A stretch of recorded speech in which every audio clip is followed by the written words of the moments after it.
God blesses whoever hears this, so that your soul might be saved.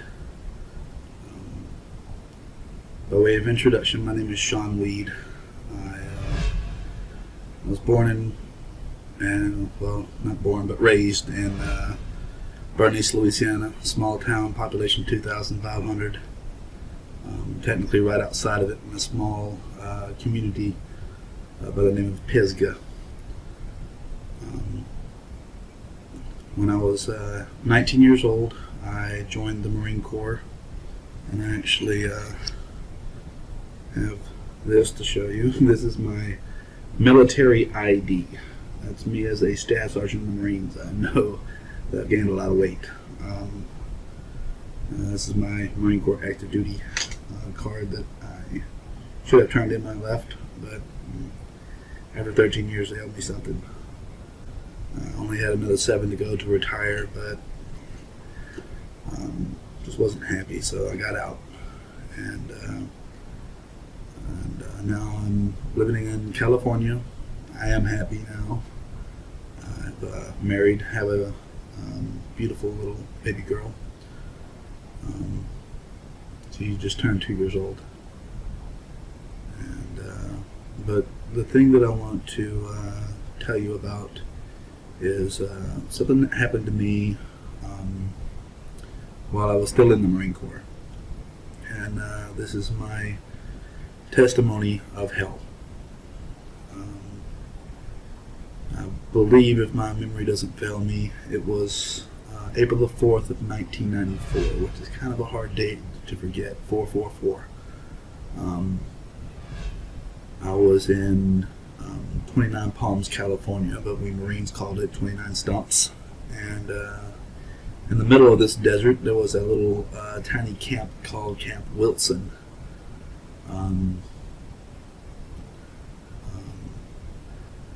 I was in the middle of a training cycle because I was with artillery, and every time we go from Camp Lejeune, North Carolina, to 29 Palms, California, to do training, we stay there for 2 months.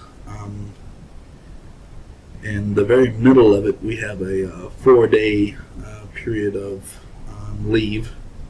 We call it a 96, which is 24 times 4. Anyway, if you do the math in your head real quickly, you'll see that it's 96 hours.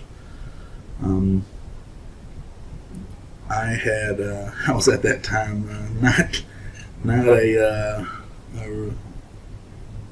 what I would consider a Christian. I'd grown up in a Baptist church. I knew about heaven and hell, and well, as much as anyone can know when you're only 22 years old. But I wouldn't really consider myself a staunch Christian. At that time, I was pretty much doing my own thing, living my own life, my own way. Was not married, but still sleeping around, drinking alcohol, smoking cigarettes, just basically living the life of a hellion. and during this 4-day period that we're waiting for one set of ground pounders, or grunts as we call them, to go home, and the other ones to come to California for training, because they only train for 3 weeks when they go to California. So one company leaves, the other one comes back, and it's a 4-day transition. During that 4-day transition, we as artillery are given an alternative between 3 choices. 1, stay at the camp because you're completely broke. 2, go to Disneyland or Disney World, whichever it is in California. And 3, to go to a Vegas package, obviously, which is drinking, gambling, so on and so forth. I myself had drank like a fish pretty much every night, so I was broke, along with 2 other devil dogs, as we like to call ourselves.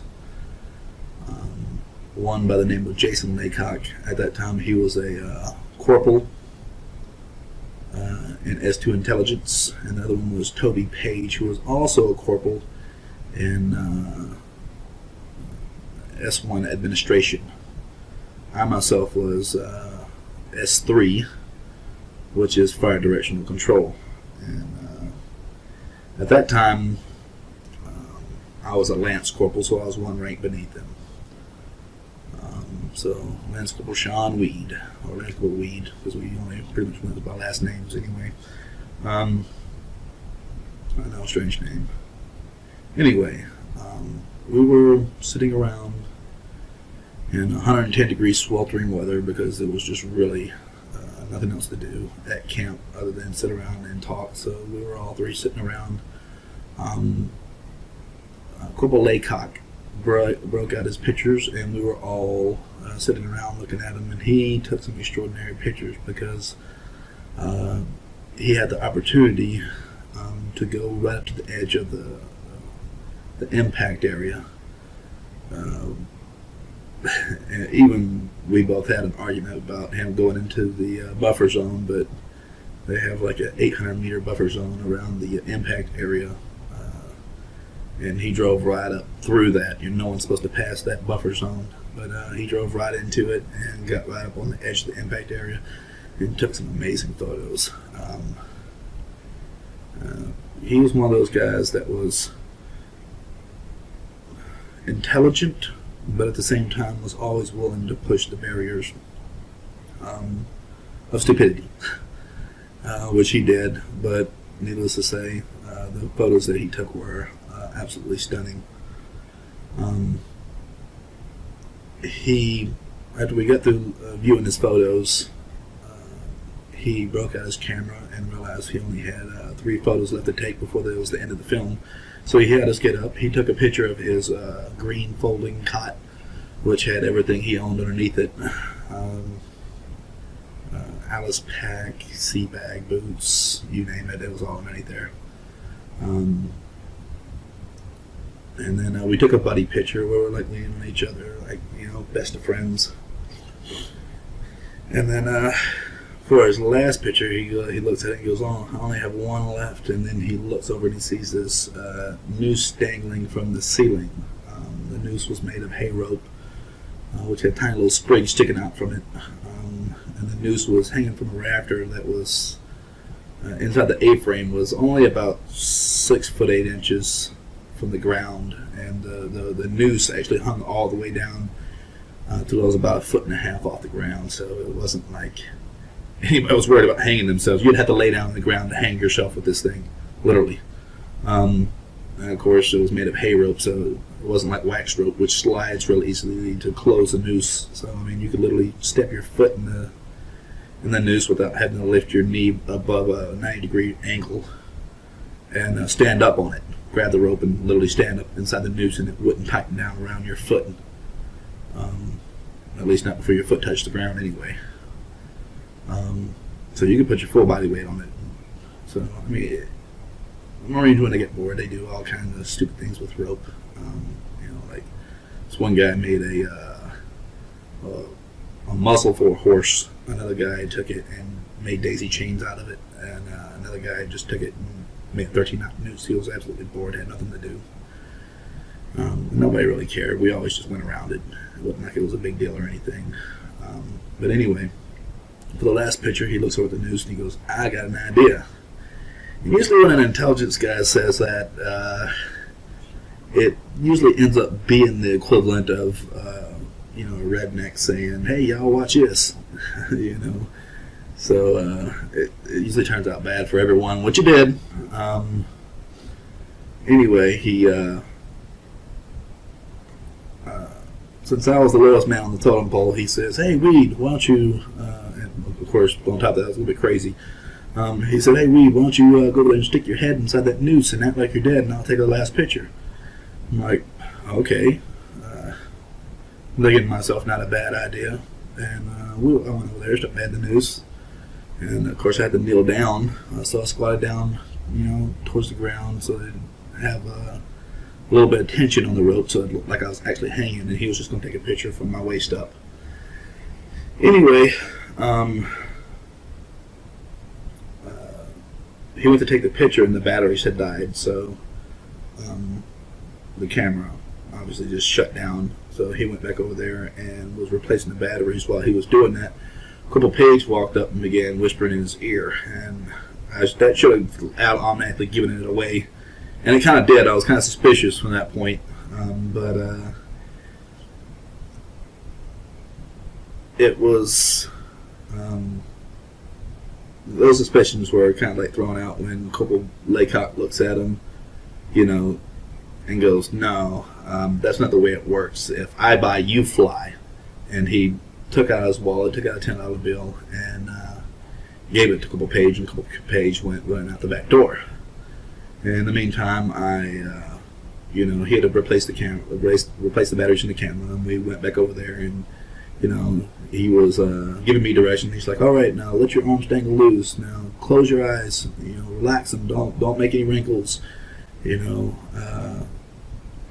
Stick your tongue out a little. Cock your head to the side a little bit. And he's giving me all these instructions so to make a real-looking photo. And I didn't know it, but at that time, he was using his voice to mask the footsteps that were sneaking up behind me. Corporal Page had gone out the front door and came in the back door right behind me and was sneaking up on me. He grabbed the knot and slammed it down around my throat, just as I had exhaled. So immediately I stood up, stunned, because I didn't know. Number one, I didn't know that he was sneaking up behind me. Number two, I just got this rope slammed down around my neck, and number three, I couldn't breathe. So I immediately stood up, and I knew I had just seconds left, maybe 6 to 8 seconds, because I had just exhaled and I couldn't breathe back in.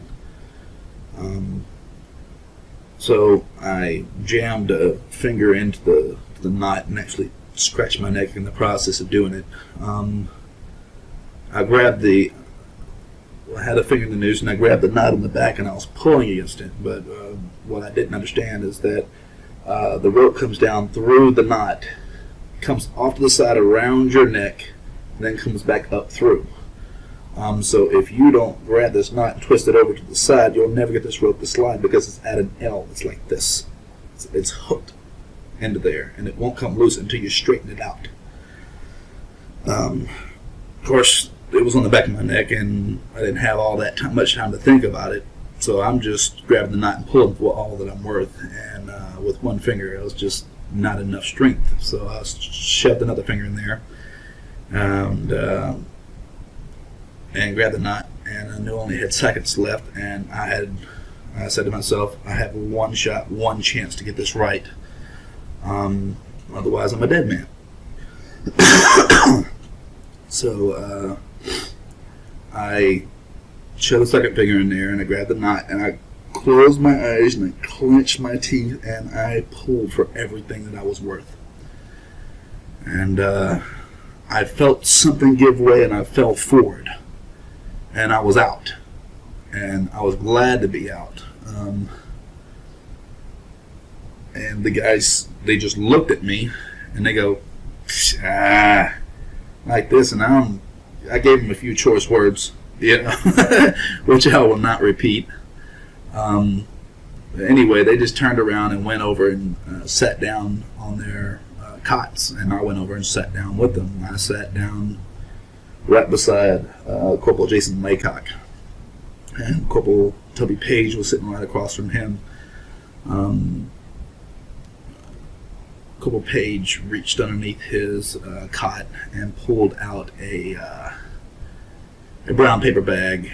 He unrolled it, and inside of it was a white AFES bag filled with what we call D-Dunk, or snacks, candy, soda, stuff like that, chocolate, chocolate chip cookies, whatever. And I actually leaned forward and looked down inside the bag, and I saw that he had mostly some Ho-Hos and some Twinkies and Star Crunches. He had a couple Gatorades inside there, lemon, lime, orange. And at that point I was like, okay, you didn't need anything to eat. You already had a bag full, But in the meantime, he began, he closed up his bag and was eating some ho-hos, which comes 3 in a package. And these are the ones with the chocolate icing around the outside, but on the inside it looks like a swirl of chocolate cake and icing. Pretty good. You can actually like twirl them and eat them at the same time until there's nothing left but the center. But anyway, he was munching on that and telling this story about how the last time he came back from CAX, which is Combined Armed Exercise, that's when artillery, the infantry, and air all assault the target at the same time. Of course, it's well coordinated to make sure that we don't hit each other. That would be a bad thing and result in many lost lives, which is not a good thing during training. Of course, if you don't train that way, you don't win in battle. When the stakes are really there and the stakes are really high, so you got to train as if it was the real thing, and that's what we do. We train hard and long, and sometimes we train dangerously, but overall it helps us come home alive. But anyway, I just blanked out. Anyway, he was telling this story about how he had come back from Combined Arms Exercise, and how he was wearing his tuxedo, how he went to Club 108 and slid across the dance floor, knelt down and gave his girlfriend a dozen roses. It was while wearing these bear shoes that have little like claws on them, kind of like you wear when you're about to, lounge around your house in your pajamas. Well, anyway, it was a strange story, I know, but probably not as strange as the one I'm telling. But anyway, he took about 5 minutes to tell this story, and I'd heard it once already, so I was just sitting there listening, sitting next to Corporal Jason Laycock. And Jason Laycock was just pestering, just bugging him to death for one of those ho-hos. Every 15 seconds he'd be like, yeah, can I get one? Oh yeah, that's neat. How about now? And he's just, pestering him, and I'm just looking at the two. And 3 times while he was telling this story, he leaned over and he would look me right in the face as he was wrapping up the third one and wrapping up his story. And finally, he gave over half of a ho-ho to Jason Laycock. He leans over and he looks at me right in the face. He's only 4 feet away from me. He leans over and he looks me right in the face. He goes, "I don't think he's playing." Of course, we're the only 3 in the room, so I'm just like, what's he talking about? So Jason Laycock and I turn and look back, and sure enough, there's my body hanging from the noose. Needless to say, I was completely shocked. I don't have that great of eyesight. I need glasses, and at that time it was no different. But I could still tell from the outline that it was me. So I immediately, just shocked, I just stood up. And I turned and faced my body, which was hanging from that noose roughly about 30 feet away. And I walked out, and I walked over closer till I was about, maybe 15 feet away, so I could get a better look. And sure enough, it was definitely me. And I'm standing there, and I'm thinking to myself, how can I be there and here at the same time? I look down, and I'm sure enough, I'm wearing the same green t-shirt, the same brown weld belt, the same camouflage pants, the same black boots. I even pulled my dog tags out, and I was still wearing them. But it was when I pulled my dog tags out that I dropped them, and I looked at my hand, and I realized that if I stared at my hand, I could see through my hand and see the sand on the ground. And that's when I realized I was dead. And I had been dead and sitting next to my friends for 5 minutes, and then I realized they didn't even know I was there. They couldn't see me. That's when Jason Laycock came up, and he knelt down beside me, and he took a photograph of my body hanging from that noose, and I was standing there right beside him, and of course he had no clue that I was standing beside him. But anyway, he goes, "Now that's a good picture," and snaps the last photo. The film began to rewind, and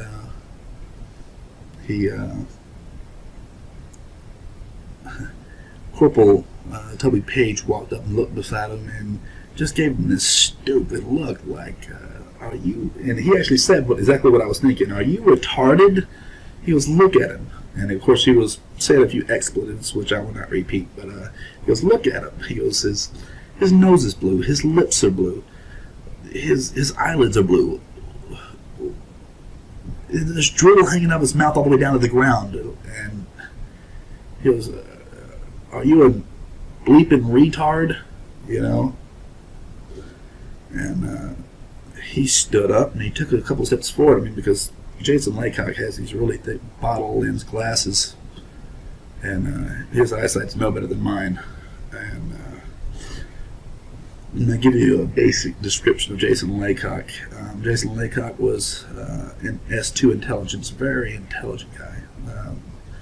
Despite all the funny things you can say about intelligence people, he really was intelligent. Kind of nerdish, a little bit underweight, probably about 110 pounds, 5'10", maybe 5'9", and but not a bad looking guy. I mean, if he had packed on a few more pounds, maybe 30, 40 pounds, he would, I'd put him in the handsome category, but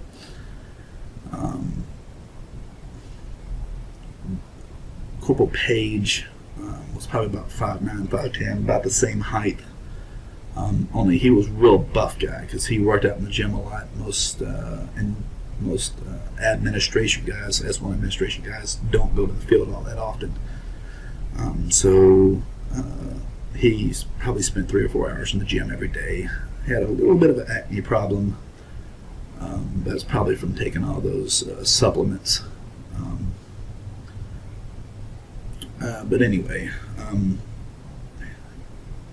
after he took the picture and the little guy berated him a little bit, Jason Laycock stood up, took a couple steps forward, and then realized that what he was saying was true. He saw that my extremities on my face were blue, so he tossed his camera off over towards his rack, not really caring for its care at all where it landed. He just tossed it, and he ran forward and he grabbed my body around the waist and picked up. When he did this, he screamed for Corporal Page to come over there and get the noose off my neck. Now, myself, I was thinking it was a little bit backwards. I mean, the tough guy should have been picking me up while the other guy was getting the rope off my neck. In my mind, that's the way that it should have worked. I'm glad that it didn't work that way, though, because otherwise I would still be in that noose. Because Corporal Page, for all his strength, barely got the noose off my neck. And I mean, he had to really struggle with it, and it was something to watch him struggle with it. While he was struggling with it, I actually thought to myself, you know what, I'm going to try to step into my body and stand up. And bad idea. When I tried that, when I stepped forward trying to step forward into my body, it was just like somebody slugged me. I mean, just as hard as I could possibly be hit. And the sense of vertigo came over, it overtook me and just weakened me. So I actually stumbled backwards like dizzy. And I said, okay, bad idea. And that's actually when I became concerned. I wasn't too concerned before. Even though I realized I was dead, I was not concerned about it, which is an odd thing, I know. And mostly unbelievable. I mean, I was just mostly in shock.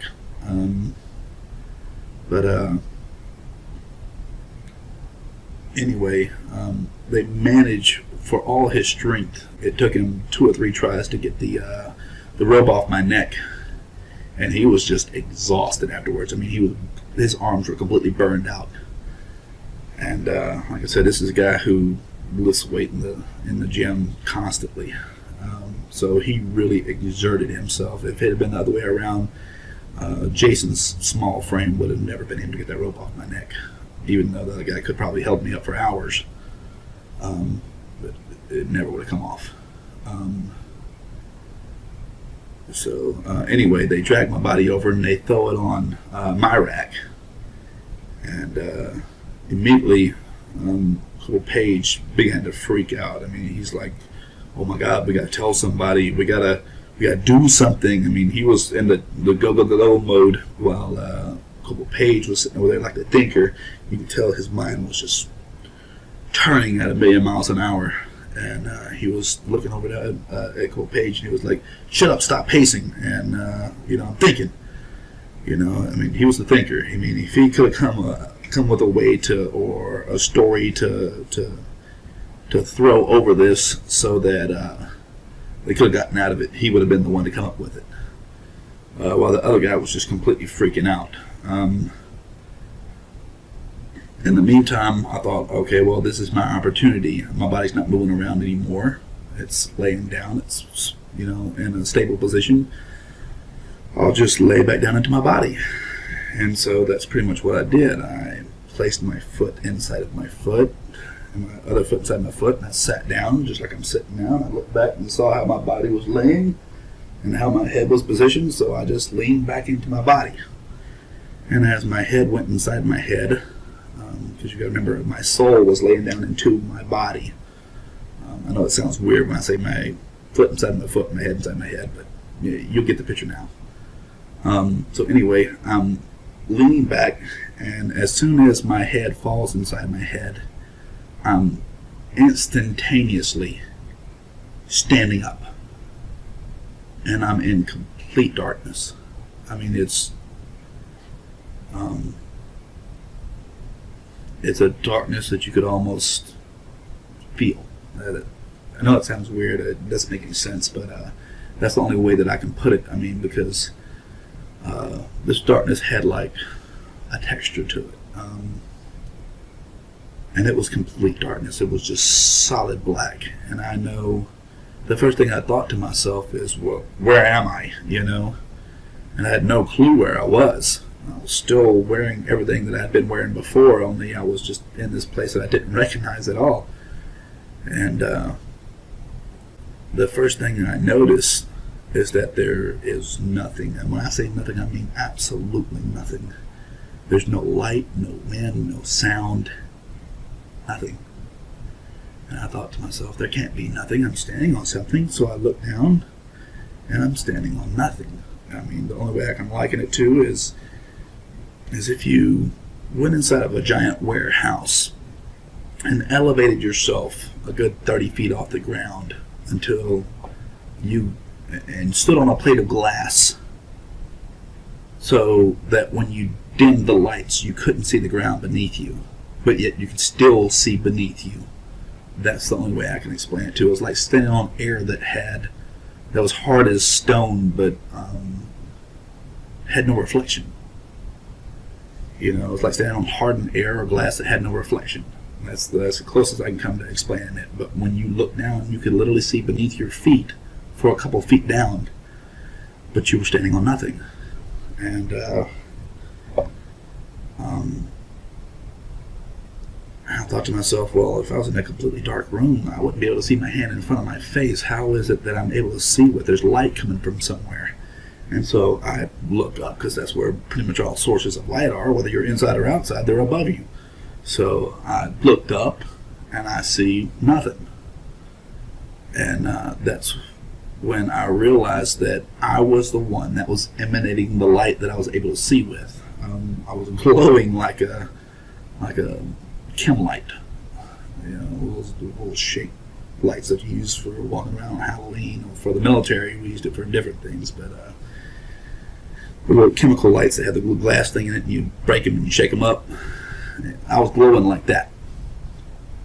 I was glowing this very, very dim white light that was able to see maybe 10 feet in a complete 360 all around me, in all directions I could see away from me, because I was emanating this light. But that's how dim it was.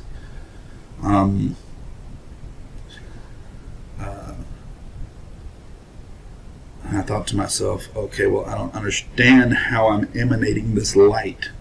It doesn't make any sense to me, but what I do know is one thing. I'm standing on some kind of ground. And I thought to myself, if there's a ground, maybe there's a ceiling. So I went to reach my hand up, and as I reached my hand up,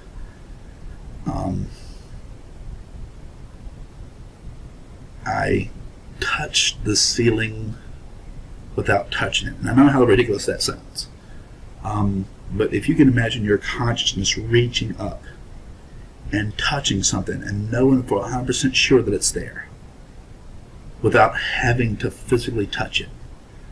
I mean, it's not such a alien concept in all actuality. I mean, because with light, we're able to see everything around us. I mean, I can see that mirror that's, a good 15 feet behind me, maybe 20 feet behind me. I can see that mirror. I don't have to go over there and touch it to know it's real. But I know for 100% sure that it's there. And the same way, and it kind of shocked me because I jerked my hand back down. I was like, whoa, there's a ceiling up there. And I know that it's there. I can't see it, but I know for 100% sure that it's there. And I said, okay, I don't understand that either. There's a lot of things I didn't understand about this place, but or how I was able to feel things without touching them. I mean, some of these things just made no sense to me whatsoever. But I thought to myself, okay, there's a floor, there's a ceiling. Ceilings don't hold themselves up. There's got to be a wall somewhere. If there's a wall, there's a door, there's a window, there's a way out of here. So I went to take a step forward to go find myself a door to get out. And as I took a step forward, the only way I can describe it is like a rubber band. If you take a rubber band, you can stretch it. And that's how it's either my body did or my consciousness did. All I know is I found myself moving forward at a very rapid pace, but yet my back foot was still in place. As I stretched out and wanted to go that direction, I did at a very rapid pace. I stretched out maybe like 1, 2, 3 football fields. While the back stays in place, the front stretching out, and that's the only way I can explain it. All I know is I knew for 100% sure that I was moving forward at a very rapid pace, but I was getting nowhere. So with my back foot in place, I began to spin, and as I'm stretching out, I begin to realize that I'm standing in between 2 parallel planes that stretch on forever, and there's no walls, there's no doors, there's no windows.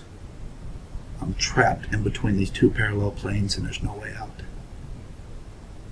And when I realized that, I pulled my foot back and put it down without even having left where I was standing. Like I said, I stretched out at least 3 football fields worth of length, a good 300 yards. And from that point, I became very scared. And but before I could even think another thought, I was snatched up off of my feet by a very, very large demon. Of course, for me, I didn't know what had happened. It was like getting hit by a truck and having no clue that it was ever coming. This thing had come up behind me so fast, and it caught me by complete surprise, and it was so big. I can't possibly begin to describe what it's like being, what it feels like to be in the grips of something that big. But I'll do my best. 1 minute I'm standing there, the next minute I'm leaning backwards like this. My feet are out more or less in front of me, and they're popping. And I have this pain just shooting from my head to my feet like a bolt of electricity, but it's not stopping. It's like being constantly shocked or electrocuted.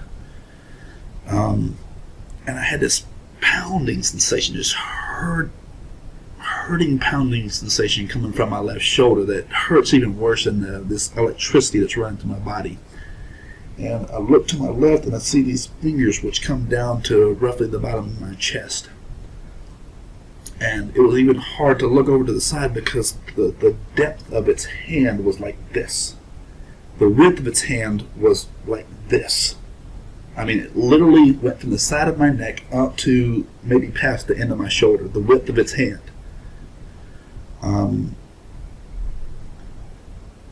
The color of its skin was black and red. Now, I don't know if it was red with black shadows moving across it, or if it was red with a black oily substance like a cloud moving beneath the skin so that it makes it have a perception of moving while it's standing still. You know, kind of like the sky stands still and the clouds will move across it. Kind of like that. I'm watching these giant red fingers with blackness moving through it. Now, like I said, I don't know if it was shadows or if it was a substance beneath the skin. All I know is the fingers were very big. Each one was about this big around and roughly about this long. And this thing was crushing my left shoulder. Now, one thing I do understand in retrospect is that pain when you have no body. When you have a body, I can break a finger and it only hurts here where the break is. It doesn't hurt at my feet. But when you're in your soul's body, when your soul experiences pain, you experience it everywhere because there's no pain receptors to stop your brain from saying, oh, it hurts here. No, it hurts everywhere. Anywhere you experience pain, it runs through your body like electricity. You feel it from the very top of your hairs to the bottom of the soles of your feet. If I hit you in the leg, you would feel it in your ear. For as weird as that sounds, you would feel it everywhere. Because, like I said, there's no specific pain receptors. You just feel pain as if it were a bolt of electricity through your entire body. The only thing that lets you know exactly where you received that pain from would be that pounding sensation, kind of like a heartbeat. That throbbing sensation when you got an infection. That's the only thing that lets you know exactly where you've been hit. You feel it everywhere, though. And this thing had a hold of me, and I'm looking down at these fingers, and I'm just thinking to myself, what is this that has a hold of me? And as I'm thinking this, I understand now, also in retrospect, that anything that you think in this place can be heard as if you had spoken it out loud. And this thing had me like this and was just smiling at me. It had looked back and it was smiling at me, waiting for me to look at it. And when I looked over my shoulder and up at it, it was already staring at me. And I understand now that it had heard what I was thinking and just wanted to give me a nice little shock, you know, on top of the pain that I was already experiencing. Just because of the grotesqueness of its face. I mean, this thing was grotesque. And it was huge. Overall, the thing, I know this sounds already more crazy than everything that I've already said, but this thing is 13 feet tall. And it's not like I sat there and said, okay, stand still, let me grab a step ladder and measure you. Where's my tape measure? You know, no. Anything that you want to know in this place, all you have to do is ask it. Ask it in your mind or ask it out loud, and the answer will be given to you. It doesn't matter. And I thought to myself, how big is this thing? And the answer immediately came to me, 13 feet. It was exactly 13 feet tall. And I didn't ask myself how much it weighed, otherwise I would know that too. All I know is the thing was huge. It was built like Arnold Schwarzenegger in his prime. I mean, just ripped full of muscles. Just big. It's, like I said, its skin was black and red. It had no hair whatsoever on its body. None. Like no hair up here, no mustache, no beard, no hair on the knuckles like I have. Just completely hairless. It's completely humanoid in shape, though. I mean, it had 2 legs, 2 arms, 1 mouth, 1 nose, 2 ears. Other than that, it looked completely human. The differences was this, where our eyes are white. Its was yellow, and where the iris of our eyes can be green or blue or brown, its was gold and diamond shaped like a snake's. And It had a really flat nose. I mean, just looked like somebody was literally pushing its nose against its face, and its nose was easily as wide as its mouth. So really flat, really wide nose, and gleaming white teeth. I mean, perfectly shaped, just like a human's, a little bit better than mine. And it had, the only thing that looked really strange about its teeth was it had, where we have our canines, it had two tusks coming up out of its mouth like a boar, like a wild pig. It was like I said, it was just very large, 13 feet tall, and just extremely muscular. And this thing, like I said, it just picked me up like I weighed nothing to it. And it was taking me along for a ride. And but just I only looked at its face for, I would say, a second, and that's all that it took. Yeah, I was just, as a man, I'm not afraid of any other man on the face of this earth. I will fight anybody. I don't care how much bigger they are than me. But this thing, there was no fighting it. I mean, it was far too big. I mean, 13 feet tall versus 6 feet tall. I could stack another one of me on top of my head and still not be as tall as it.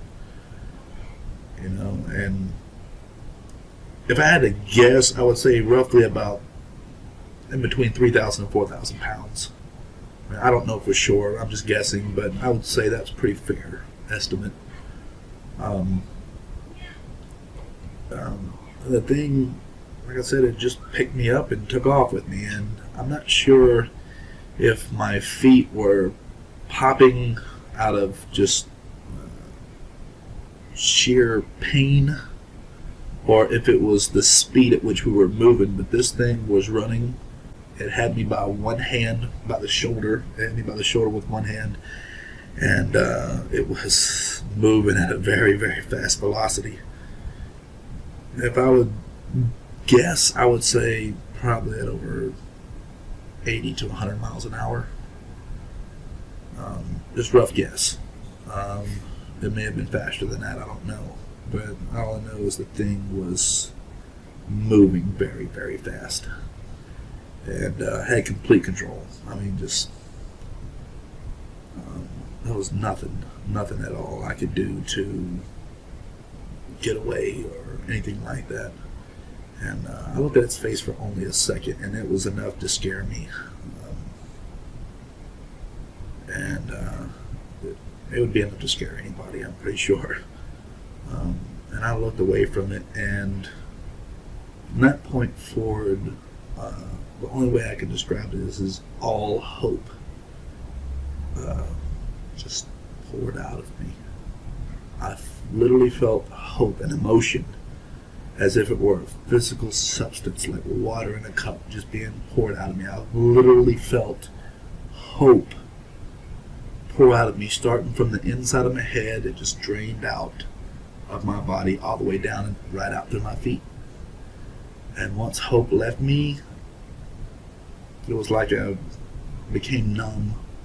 My feet were still popping, but I couldn't feel any pain. It was just like I was just drained completely of all strength. Any energy that I had was just gone. It was I don't know if this is in the Bible or not, but I think that the strength of hope is in God. You know, and without God, without any hope, you don't really have a reason to live. You don't have a reason to fight. You don't have any strength whatsoever. So without hope, you don't have strength. And I know that's kind of grasping at straws in a way, but for me it makes sense. And after hope left me, and I was just kind of like going along for the ride, just numb, realizing that this thing was taking me wherever it wanted to take me. That's the next thought that came to me, is where is it taking me? And then the thought instantly came to my mind, the answer did. And the answer was, it's taking you to hell. Now, when I grew up in a Baptist church, I was taught hell was fire and brimstone. That's an empty void of an area. But that's also in the Bible too. We just don't pay much attention. And they shall be cast out into outer darkness, where there shall be weeping and gnashing of teeth. The outer darkness that they're speaking of is where I landed. For those who are evangelical and believe that hell was literally split in half at one time before Jesus died on the cross, into one part that was called Abraham's bosom, and to another part that was the portion of fire where people were still tortured, as Jesus talked about it in one of his parables. I think this was one of those things that was not really a parable. I think it was a true story of Lazarus and the rich man, where the one was being consoled in Abraham's bosom, and the other, and only separated by a short distance by an impassable chasm.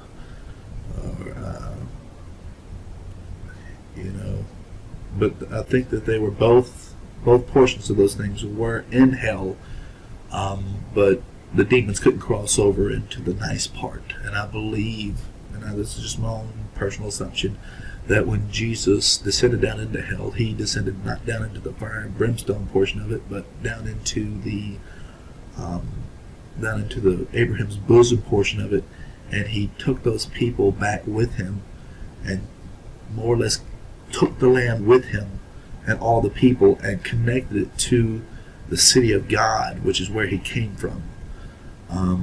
He connected that outer portion of green land where there was water. Remember, because Lazarus said, if you could just, well, the rich man said, if Lazarus could just dip his finger in water and bring it over here, because I'm burning up in these flames.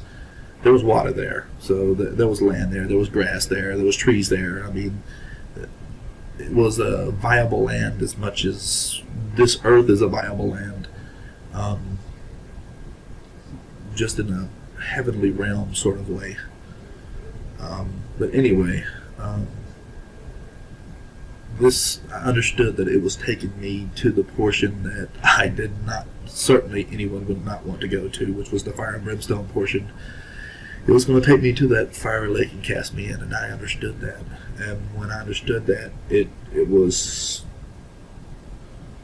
mortally appalling, is the only way I can put it. I mean, it played over and over in my head again. It's taking me to hell, it's taking me to hell, it's taking me to hell. And there was just nothing I could do. Nothing I could do to stop it, nothing I could do to prevent it. And I just kind of dropped my head. And while this is playing over and over and over in my head that it's taking me to hell, and I saw this pinpoint of light, well, before I saw the pinpoint of light, I started thinking to myself, this is wrong. I'm not a bad guy. I've never murdered anyone. I've never molested any children. I've never raped any women or done anything just drastic that would cause you to be placed in hell, for sure. For me, I was just an average person. I drank a few beers, smoked a few cigarettes. I wasn't like into drugs or anything like that. I mean, I was just an average guy. I go to church every once in a while, so I didn't really picture myself as bad, not bad enough to end up in hell. But one thing that I understand now is there's plenty of good people in hell. A lot of people that used to call themselves Christians are there, and it's because they didn't really devote their life to God. They lived one foot in and one foot out, like I did, And you don't have to be a bad person to go to hell. All you have to do is just be average. God doesn't call us to be average. He calls us to be holy, like He is, And what that really means is you gotta, for lack of better words, you don't have to become a Bible-thumping Christian, but you should devote your life to God for as much as you possibly can. And if that puts me in the category of Bible-thumping Christian, then so be it. I'm a Bible-thumping Christian. I would rather be that than in the middle. Because I know where in the middle gets you. It gets you in the same place that being fully against him gets you. It's kind of like he said in Revelations 3:20, I wish that you were all the way for me or all the way against me, but because you were in the middle, because you were lukewarm, I spit you out. You know, now I don't want to be that again. I don't want to go back to hell. I know it's there, and I know the place is not made for us. It was made for them, and we just unfortunately do not realize the reality of the place. The reality of the place is far worse than you can imagine, and I only experienced a taste of it. I landed on the doorstep of hell, is the way I like to look at it. Or you can even say I landed in the middle of hell, but it wasn't fire and brimstone, although I know for certain that it does exist because that's where it was taking me. And although I never laid eyes on the flames, I know that they really do exist. But as I was thinking this to myself, that I'm not such a bad guy, why I'm ending up here, that's when that light appeared. And I looked up at it, and it looked like a star far off in the night sky. Something so tiny and insignificant and far away that it couldn't possibly help me. And then I saw it moved off to the left a little bit, and I picked my eyes up, my head up, and I looked at it, and I thought to myself, did we just change direction, or did it move? And it went back to the right, and I thought for myself, no, for certain, we didn't change direction, it moved. And I thought to myself, well, what is that? And as I thought that, and began to focus in on it, it just came rushing at me like the only way I can describe it is the speed of this thing was like a bolt of lightning. It came at me so fast that one moment it was just like a tiny little star in the night sky, and the next minute, white, bright, blinding white light. And his hand was reaching down to me, and it was an angel.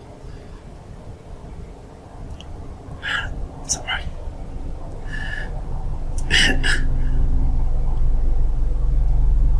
And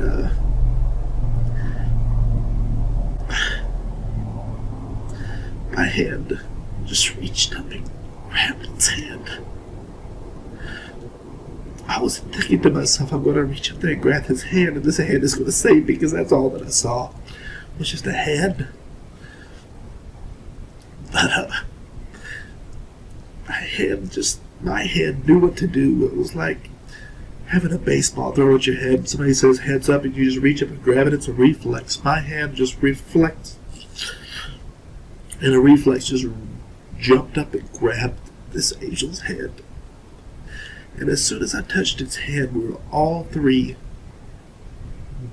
all motionless and all standing back up on this ground that you can't see. And this beast, this demon, still had me by the shoulder. It was kind of almost even leaned over a little bit to grab me by the shoulder. And I could instinctively, I knew to stand still, because if I had moved, I know that it would have ripped my shoulder and my arm off at the same time and just beat me with it. I mean, the thing was just that massively strong. I knew within me, there was something telling me, don't move. And I'm just standing there, staring up, looking at this angel. And the angel itself, to describe it for you, was 9 feet 6 inches tall. It had brown wavy hair pushed to the back. It had an olive color skin. It wasn't really white, it wasn't really black, it was somewhere in between, but the light that was emanating from within it was so bright white that it almost practically overshadowed the color of its skin. You couldn't even really, you had to stare to see the color of its skin. And I keep saying it because it's an it. It's not really a he or a she. Although the body is shaped like a he. Okay, it's shaped like a male. When you look at its face, the face is like the most handsome man that you've ever seen, blended in perfectly with the most beautiful woman that you've ever seen.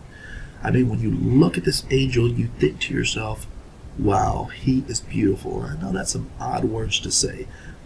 In the English vernacular, the male is known as handsome and the female is known as beautiful. But this angel was absolutely beautiful. There's no other words for it. And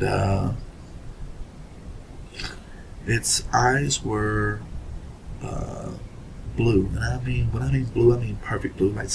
Like someone took a portion of the sky and put it in its eyes, or dipped a cup out of the ocean and poured it into its eye. There was no flaw in it, no flaw.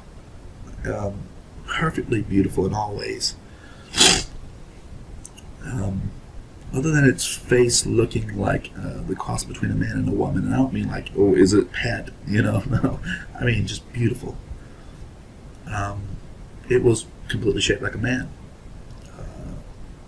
You could see it's underneath its white robe. It had chest and it had strong arms. It had an Adam's apple.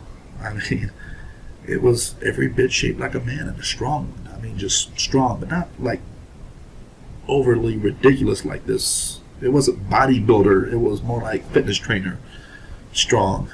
It wasn't like bodybuilder strong, where it just had muscles popping out of everywhere it shouldn't have been, like this demon. But you could tell it was, this angel was there to fight. And he had on a white robe. It was cut down in a V in the front, with gold lace.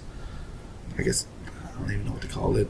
Like embroidered gold around the edges of its collar. And not lace, but embroidered gold. And the sleeves came just below the elbows, and this robe was kind of like a white Roman tunic robe. I guess that would be the best way of putting it. And it came just below its knees. So its knees and its elbows were covered. And I was just so blown away by the beauty of it that I didn't even really check to see if it had any shoes on or not. I don't really remember. All I know is it was big. Not as quite as big as the demon, but big enough. And I'm looking up at it, and I'm just blown away by its brightness and its beauty. And at the same time, I'm just frozen in place, because I know that if I move this thing, it's going to rip my shoulder off and just beat me with my arm. And this thing, I can feel its anger, this demon's anger, like heat from a fire. And it turns around like this to see what had stopped it and why. It wanted to know what had stopped it and why. Because technically I was right where I belonged. And once you're there in hell, you don't normally get a chance to leave. So it owned me like a piece of furniture, like your car. It owned me, and it wanted to know why it was being stopped. So it turned around and was ready to fight. Make no mistake, this demon was ready to get down in the worst way. But as it whipped around, this angel its speed was incredible, and it just rushed forward and with an open palm hit this demon, and it had to angle its arm upwards at about the height of its head to hit this demon in the chest. And it hit this demon with such power. I mean, I can't describe the fierceness of the power of this thing, but it hit this demon with such force that its hand was literally ripped from my shoulder. It had no clue what had hit it. By the time it had even turned its head, it was already hit. And this demon was hit with such force that it literally folded up and started flying backwards, folded in half like this, flying backwards. And I'm just watching it fly backwards and skip off this ground that you can't see, like a stone over water. And this angel looked at me and he called me by a long name. And I immediately understood it to be mine. It was a heavenly name. But as soon as it called me this name, it took it from my mind. It called me this name to let me know that, more or less, that I still have a chance to make it into heaven. You know, like, I have a heavenly name. I squandered it. I wasted it. And if this had been my ultimate time, my last breath, for real, that's where I would have stayed. But when he called me this long name, it was a feeling of home. You know, like when your mom calls you for dinner or supper, however you want to say it, and you know that it's time to go in and eat, and you're all happy, you know, because you just stayed outside playing forever, you know, and you're about to go in and sit with your family. It was like that. It was a feeling of home, and it looked at me and it began to speak to me, and its voice was like a waterfall. If a waterfall could speak, it was like a rushing sound in your ears, like Shawn. And I understood later on that it was converting my understanding to understand its language. It didn't descend down to my broken language of English. It elevated me up to understand its language. It messed with my mind, for lack of better words, but it elevated my understanding. And he looks at me and he says, "Hello, my name is Michael." And I immediately knew that this was the archangel of the Bible that spoke of the archangel Michael. And I can tell you for certain, I've seen them both. I've seen the archangel and I've seen Jesus, and they look nothing alike. And they are not the same being.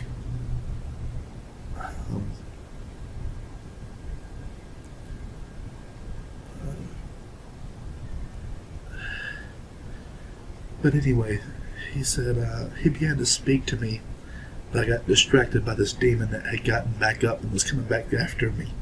It was coming back to get me. And it was coming back to fight this angel for my soul. And so I turned back because I knew that it was coming. I'm sorry.